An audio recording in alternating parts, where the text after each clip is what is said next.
આપ સર્વોને હેતપૂર્વક જય શ્રી સ્વામિનારાયણ। આજની સત્સંગ કથા વાર્તા નિજ મંદિર સાવરકુંડલા। આજની સત્સંગ કથા વાર્તા શ્રી હરિચરિત્ર ચિંતામણી ભાગ 1 રોજપુર ચરિત્ર કથા ભાગ 29। ગઈ કાલે આપને શ્રી બાળપ્રભુના દિવ્ય ચરિત્રો સાંભળ્યા। હવે તેમના આગળના ચરિત્રો ખૂબ હેતપૂર્વક સાંભળીએ। ગઈ કાલે આપને શ્રી રામાનંદ સ્વામીના જન્મની તેમજ નીલકંઠ બ્રહ્મચારીને દીક્ષા આપી વગેરે કથા સાંભળી। આગળની કથા સાંભળીએ પછી વળતે દિવસે શ્રી નીલકંઠ બ્રહ્મચારીએ મુક્તાનંદ સ્વામીને પૂછ્યું જે આત્માનંદ સ્વામીએ કોની પાસે દીક્ષા લીધેલી ને તેમનો જન્મ કયા ગામમાં થયો હતો તે વૃત્તાંત જાણવાની અમારી ઈચ્છા છે તો કહો। ત્યારે મુક્તાનંદ સ્વામીએ વાત કરવા માંડી જે આત્માનંદ સ્વામી જામનગર પાસે ધુનવાઈ ગામના મોઢ બ્રાહ્મણના કુળમાં જન્મ્યા હતા। પછી તે ગામનો ત્યાગ કરી આસોદર ગામે રહેવા ગયા ને પછી ગોપનાથમાં બ્રહ્મચારી ભેગા રહ્યા। તેમના સૌથી પ્રથમ ગુરુ ખૂબ ગોપાલ બ્રહ્મચારી જે દક્ષિણ દેશના હતા। તેમને કાઠિયાવાડમાં આવીને ગોપનાથ મહાદેવ પધરાવ્યા હતા। તેમના શિષ્ય આનંદ બ્રહ્મચારી થયા ને તેમના બીજા શિષ્ય ગોપાલ બ્રહ્મચારી થયા।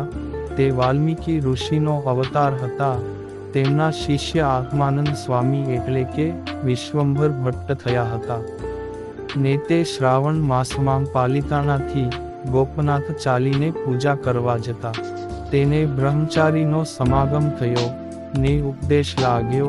તે ગુરુ કૃપા એ કરીને પોતે સિદ્ધ દશાને પામ્યા। પછી ત્યાંથી નીકળીને પોતાના યજમાન ગામ આસોદર માંગ રહેતા હતા ત્યાં રહેવા ગયા। પછી તેમને ઓઢા ખુમાણ સાથે હેત થયું। તેથી તે ઓઢા ખુમાણ ભેગા મેલી કારમાં જતા કહેતા લૂંટ કરવા જતા। એક વખત ઘોડે ચડીને ચાલ્યા જતા હતા ને પાછળ વાર આવી એટલે કે રાજાનું લશ્કર આવ્યું ત્યારે ભટ્ટજી બોલ્યા આ વારને તમે પાછી વાળો નહીં તો હું વાળું। એમ કહીને તેમણે વારને પાછી વાળી। પછી આગળ ચાલ્યા ત્યાં ઘણા વીંછી જતા જોયા ત્યારે ઓઢા ખુમાણે પૂછ્યું આ શું ચાલ્યું જાય છે? ત્યારે ભટ્ટજી કહે એ શાહુકારનું ધન ચાલ્યું જાય છે તે લેવું હોય તો લઈ લ્યો। ત્યારે ઓઢા ખુમાણ બોલ્યા કે તમે લઈ લ્યો। ત્યારે ભટ્ટજીએ તે વીંછીને પાવરા માંગ ભરી લીધા। પછી રસ્તામાં નદી આવી ત્યારે ત્યાં દાંતણ કરવા ઊભા ને ભટ્ટજીએ પછેડી પાથરીને તેમાં પાવરો ઠલવ્યો। તેમાંથી સોના મહોરનો ઢગલો થયો ત્યારે કાઠીઓ સર્વે ભાગ લેવા માટે અંદરો અંદર તકરાર કરવા લાગ્યા। એટલે ભટ્ટજીએ તે પછેડીને ઉપાડીને નીચે ઠલવી ત્યારે પાછા બધા વીંછી થઈને ચાલી નીસર્યા।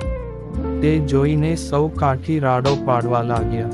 પછી ગામ આસોદર આવ્યા ને ત્યાં ભટ્ટજીના યજમાનની દીકરી વાલબાઈ નામે હતી। તે ભગવાનને ગોતતી હતી। તેને કોઈએ કહ્યું હતું કે ભેખમાં ભગવાન હોય માટે ભેખની ચાકરી કરો તો ભગવાન મળે।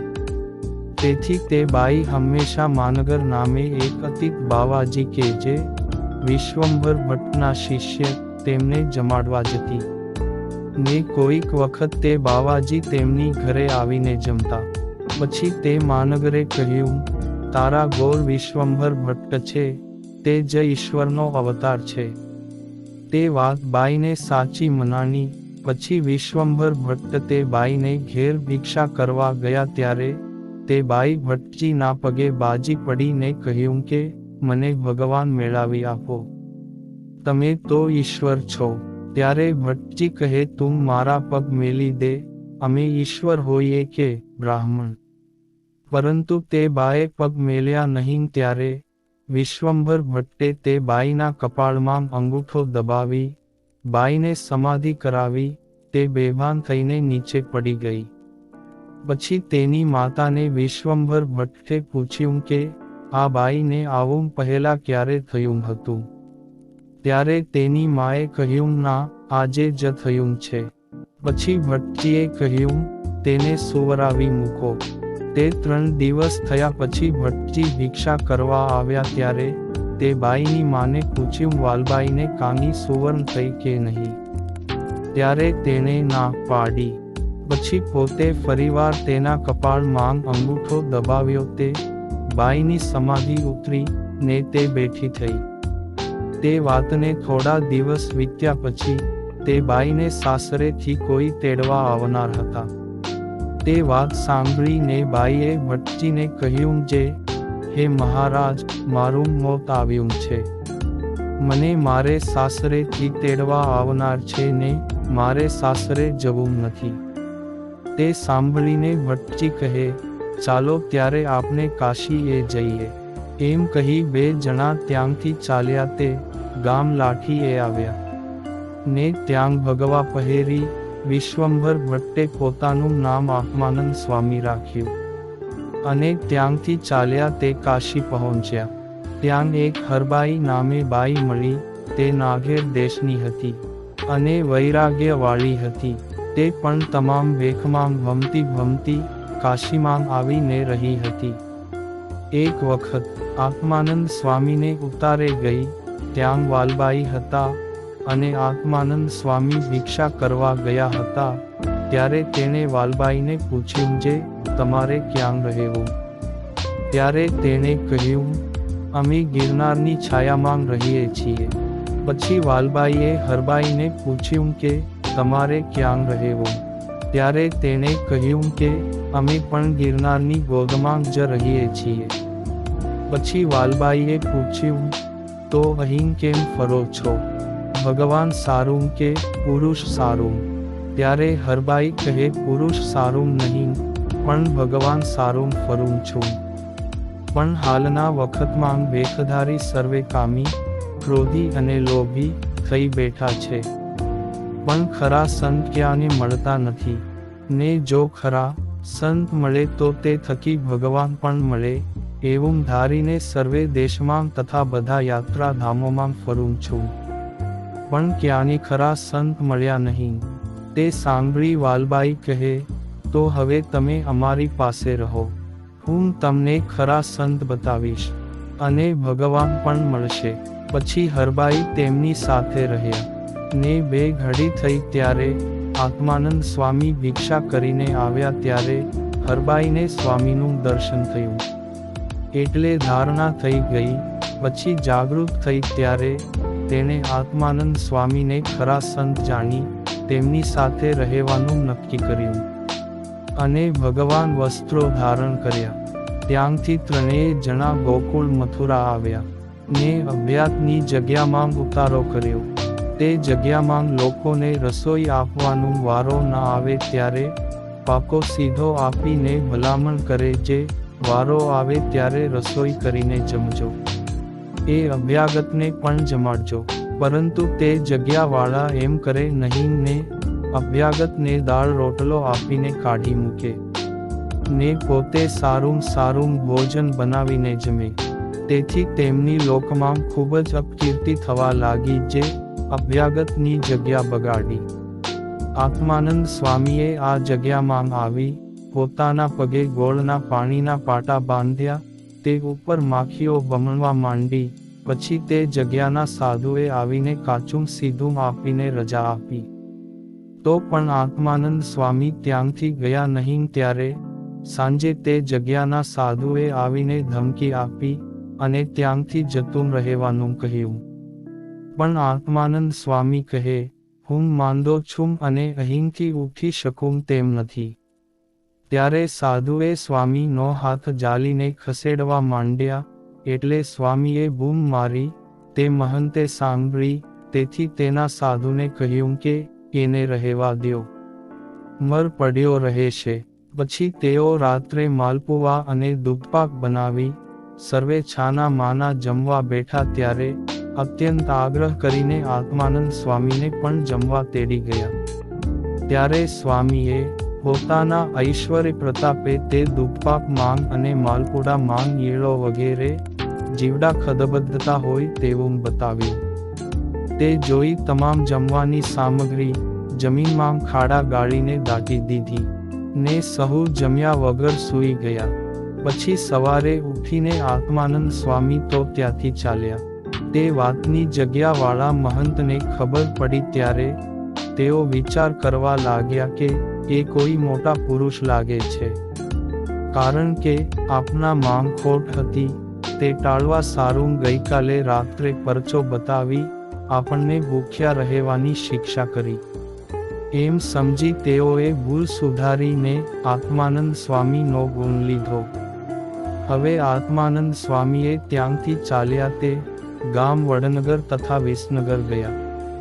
ત્યાં કેટલાક દિવસ રહી નાગર ગૃહસ્થોને શિષ્યો બનાવ્યા. પછી ત્યાંથી અમદાવાદ આવ્યા. ત્યાં કેટલાક શિષ્યો બનાવી ગામ મચિયાવાવ્યા. ત્યાં કેટલાક ભરવાડો તથા દરબારો માંગબાઈઓને સત્સંગ કરાવ્યો. પછી ગામ ત્રંબા ગયા ને તે આખું ગામ સત્સંગી થયું. ત્યાં જુક્તાનંદ અને મુક્તાનંદ નામે બે સાધુ કર્યા. એમાં જુક્તાનંદ સમાધિવાળા થયા અને મુક્તાનંદ અનુવૃત્તિવાળા થયા. પછી ત્યાંથી એ 5 જણા ચાલ્યા તે ગામ છત્રાસા ગયા. ત્યાં રામાનંદ સ્વામી તથા ભાઈ રામદાસજી મળ્યા. એ ભાઈ રામદાસજી કાનમ દેશના સારંગ ગામમાં રહેતા.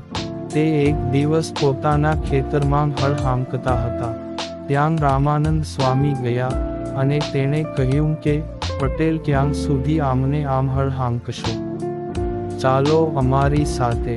ત્યારે પટેલે તુરંત જ હળ હેઠું મૂકી સ્વામી સાથે ચાલી નીકળ્યા ને તેમને દીક્ષા આપી ભાઈ રામદાસ એવું નામ રાખ્યું.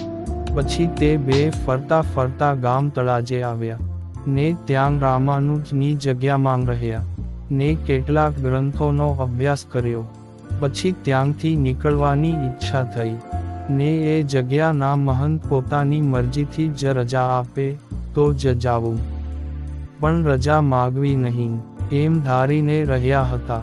તેવામાં એક વખત તે બાવાજી એ ઘર માળવા માંડ્યું ત્યારે રામાનંદ સ્વામીને કહ્યું વળીઓ અંબાવો. ત્યારે રામાનંદ સ્વામીએ અણીવાળો ભાગ તેના તરફ રાખીને અંબાવી. ત્યારે તે ખીજાણા અને બોલ્યા કે થડીએથી અંબાવો ને આવી અવળી ક્રિયા કરવી હોય તો અમારી જગ્યા માંગથી ચાલ્યા જજો. ત્યારે તે જ વખતે રામાનંદ સ્વામી તથા ભાઈ રામદાસજી ત્યાંથી ચાલી નીકળ્યા ને ફરતા ફરતા ગિરનાર થઈને છત્રાસે ગામે આત્માનંદ સ્વામી પાસે આવ્યા. ત્યાંથી તે 7 જણા ચાલ્યા તે મેખા ટીંબી ગયા ને ત્યાં આહિર સત્સંગી હતા તેમના ઘેર રહ્યા. પછી ધ્રાફામાં માર્ગીનો મેળો થતો હતો. તેની કંકોત્રી આહિર ભક્તો ઉપર આવી. ત્યારે તેના આગ્રહથી સ્વામી વગેરે સૌ જવા તૈયાર થયા. તે વખતે રામાનંદ સ્વામીને હીરકોરનું ધોતિયું તથા લાંબી ચાળનું અંગરખું અને માથે ઊંચી કિંમતનું ધોતિયું વગેરે શોભતો પોશાક પહેરાવીને કેડે ઢાલ તલવાર બંધાવીને હાથમાં સાંગ આપી. પછી આત્માનંદ સ્વામી તથા રામાનંદ સ્વામી ઘોડેસવાર થયા ને બીજા 25 આહિર સવારો સાથે લઈને ચાલ્યા. ત્યારે ધ્રોફે સૌને ખબર પડી કે 12મી બાવો આવે છે, માટે આપણો મેળો ભાંગશે. તેથી તેણે સામે માણસ મોકલીને કહેવડાવ્યું કે તમને કોને તેડાવ્યા છે, માટે વગર તેડે આવો છો તે પાછા વળી જાવ. ત્યારે આત્માનંદ સ્વામીએ કહ્યું અને પાછા જાવા નહીં, સોએ સામાને કે પરોઠા દેવા આવ્યા છીએ. એમ કહી ગામમાં ગયા ને કેટલાક બાવાઓ સામે આવ્યા. તેને બરછી ઉગામી ને કહ્યું તમારે કાંઈ પૂછવું હોય તો પૂછો. ત્યારે સૌ ભાગી ગયા. પછી માર્ગી પાસે જમવાનું માંગ્યું ત્યારે તેમને કહ્યું તમને કોને તેડાવ્યા છે. ત્યારે આત્માનંદ સ્વામી કહે આ રહી તમારી કંકોત્રી. ત્યારે તેઓ કહે એ તો આહીરો ઉપર લખી હતી.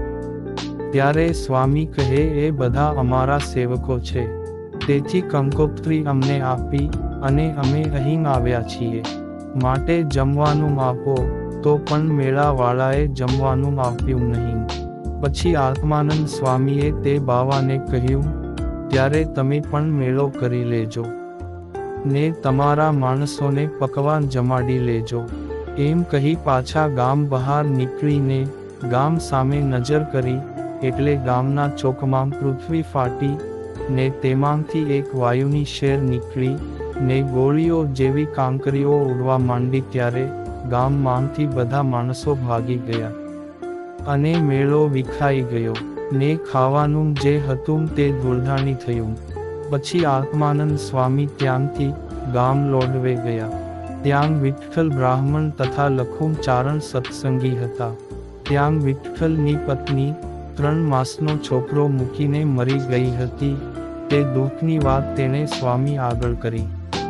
ત્યારે સ્વામી વિઠ્ઠલને કહે, છોકરાની માંગ નથી તો તેને તું ધવરાવજે. ત્યારે વિઠ્ઠલ કહે, મહારાજ એમ તે કેમ થાય? પછી આત્માનંદ સ્વામીએ વિઠ્ઠલની છાતી ઉપર હાથ ફેરવ્યો. તે બંને સ્તન થયા ને તેમાંથી દૂધ સ્રવવા લાગ્યું. ત્યારે વિઠ્ઠલ બોલ્યો, હે સ્વામી, મને આ પાપ ક્યાં વળગાડ્યું? ત્યારે સ્વામી કહે, છોકરો અનાજ ખાતા શીખશે એટલે સ્તન આળસી જશે, એટલે કે ગાયબ થઈ જશે ને તું પુરુષ જેવો પુરુષ થઈ જઈશ. માટે હમણાં છોકરાને મોટો કર ને 10 વર્ષનો થાશે ત્યારે સાધુ કરશું. પછી તે છોકરો મોટો થયો ત્યારે તે 2 બાપ દીકરાને સાધુ કર્યા ને છોકરાનું નામ બાળાનંદ અને બાપનું નામ વિઠ્ઠલાનંદ રાખ્યું. તે બંનેને લખુમ ચારણને સોંપી સ્વામી પોતાને ઘેર રામપરે ગયા ને ત્યાં તથા આસપાસના ગામોમાં રાણા વણઝર આદિ કાહીરોને સત્સંગ કરાવ્યો. તેવામાં રાજકોટથી માવજી વાણીઓ તથા ડોસો કુંભાર આત્માનંદ સ્વામીને તેડવા ગયા. તેની સાથે રાજકોટ જવા સારું સ્વામી ચાલ્યા. તે રસ્તામાં ગામ નાના તથા મોટા માંડવા આવ્યા. તેની સીમમાં એક વાડ આવ્યો. તેનો કોલ ફરતો હતો. તે વખતે સ્વામી સાથે રામાનંદ સ્વામી વગેરે સર્વે સંતો હતા. તેમને શેરડી ખાવાનું મન થયું. તેથી તે સર્વે કોલ ફરતો હતો ત્યાં ગયા ને સ્વામીની આજ્ઞા લઈ શેરડીનો ઢગલો હતો તેમાંથી લઈને ખાવા માંડ્યા. તે જોઈ વાડનો ધણી આવ્યો અને બોલ્યો, જે અરે આ કોનો ગુરુ છે જે આમ પૂછ્યા વગર શેરડીઓ ખાવા માંડ્યો અને નુકસાન કરે છે? ત્યારે સ્વામી કહે, આત્માનંદ મારું નામ છે ને આ વાડનો હું ધણી છું. અરે આ પૃથ્વીનો પણ ધણી છું. ત્યાં સર્વે મારી આજ્ઞાથી શેરડી ખાય છે. તેમાં બીજા કોને પૂછવાનું હોય? તે વખતે ત્યાં રહેનારો એક અતિત આવ્યો ને બોલ્યો, જે મહારાજ આબરૂ સોતા ચાલ્યા જાઓ, નહીતર માર પડશે ને ભેખની આબરૂ જશે. એમ કહી પરાણે બહાર કાઢ્યા. ત્યારે આત્માનંદ સ્વામીએ ચાલતી વખતે પટેલને કહ્યું કે હવે શેરડી પીલીને તું ગોળ કરી લેજે. તું તો શું પણ તારો બાપ આવે તોય એ ગોળ નહીં થાય. એમ કહીને ચાલ્યા. તે આગળ એક નહેરું આવ્યું. ત્યાં સર્વે નાહવા રોકાણા. પછી પેલા વાડ માંગ કોલ ફેરવવા માંડ્યો પણ રસકુંડીમાં પડે નહીં. તે પટેલ વિચારવા લાગ્યો કે અહીં બાવાઓ આવ્યા હતા, તેમને શેરડી આપી નહીં, એટલે તેમને કંઈક મેલા મંત્રોનો પ્રયોગ કરીને આ કાવતરું કર્યું છે. તે સાંભળી હતી. તે વાડના ધણીને કહ્યું કે પેલા સાધુઓ પાસે મેલા મંત્રો નહોતા, પણ એ કોઈ મોટા પુરુષ હતા, માટે એમનું બોલેલ છે તેમ જ થશે. માટે હવે એને પાછા અહીં લાવો અને માફી માંગો, તો શેરડીનો રસકુંડીમાં ઉતરે ને ગોળ થાય, નહીં તો કાંઈ નહીં થાય.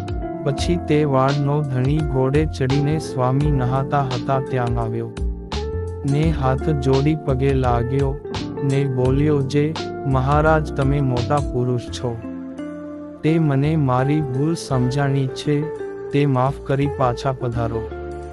ત્યારે આત્માનંદ સ્વામીએ કહ્યું કે અમે હવે ત્યાં નહીં આવીએ ને તું પાછો જા ને શેરડી તારી મેળે પીલી ખા.